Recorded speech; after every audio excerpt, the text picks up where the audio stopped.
MSP, today is a C Day. Please stand for the pledge.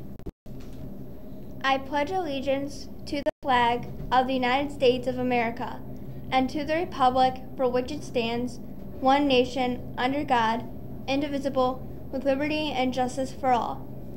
Please remain standing for a moment of silence. Thank you. You may be seated. Just a reminder for any students interested in joining Student Council, our first meeting will be held today after school in room 316. See you there. Come learn more about Kim by attending the informational meeting today during your lunch wave. The meeting will be held in the conference room in the main office, so get your lunch and bring it to the meeting. See you then. Thursday is the last day of the book fair, so please make all purchases by the end of enrichment on Thursday. Today's lunch is meatball grinder, and today's fun fact is President Abraham Lincoln issued the preliminary Emancipation Proclamation September 22nd, 1862. And now, Mr. Guarino. Thank you. Bus 7 just arrived. So please allow the students into the room without a pass. They'll be there shortly, I'm sure. This is the book I'm reading now. I finished the Hunger Games. I'm reading a book called Maximum Ride. I think it's a series called The Angel Experiment. And Mr. Helmings nodded. He read it too. I kind of like it. It's a little different than the Hunger Games, but it's interesting. It takes a little bit longer to get into, but I'm enjoying that. I'll be done with it pretty soon if you want to check it out at the library. We have a new math problem of the day today. It's behind me on the screen. There it is. It's called Going Camping. And the question is, I think that says Jonah. Jonah is going camping with his family. They need to drive to the campground, set up a campsite, and cook dinner before sunset. Sunset is at 7 p.m. It will take 1 hour and 30 minutes to drive to the campground, 30 minutes to set up, and 45 minutes to cook dinner. What is the latest time Jonah's family can leave for the campground? You got to make sure you include AM or PM in your answer. If you see me in the cafeteria or Mr. Laudadio and you know the answer to that, let us know and we'll give you a ticket. Work on your math skills and have some fun.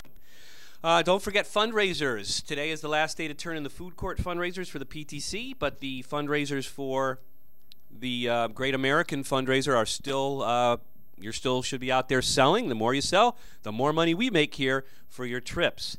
And just again, a reminder, Bus 7 arrived late. Please let those kids come in. We have some guest speakers here today. They've taken over the word of the week from me. This is a word of the week, but this isn't this week. It's been usurped by this group of kids. They're all looking at me like, what the heck does that mean? But they've got their own word of the week, and here they are. Someone's got to hold the mic. Here, you get the mic.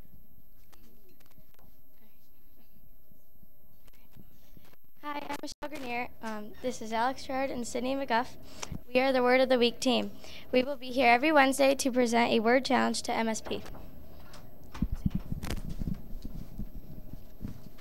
Every week we will be having a box in the atrium so that you could write sentences on scrap paper with the word of the week, and you will put it in the box.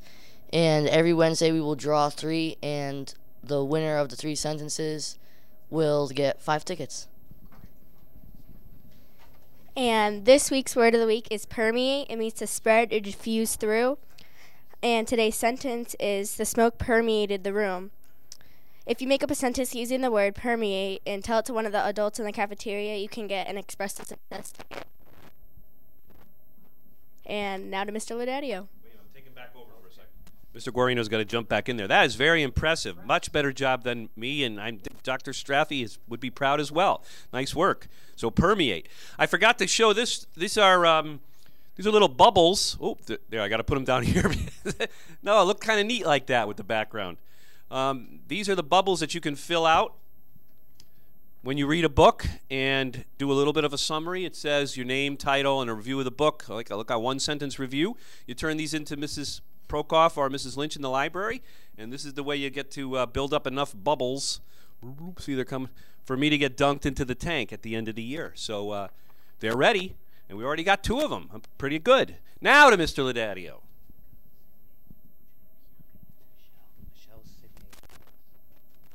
I don't know how to follow that. Michelle, Sydney, and Alex did an awesome job. I am so impressed about the word of the week. That's so great.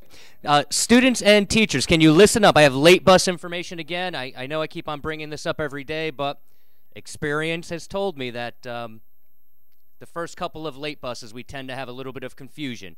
So I just want to be clear.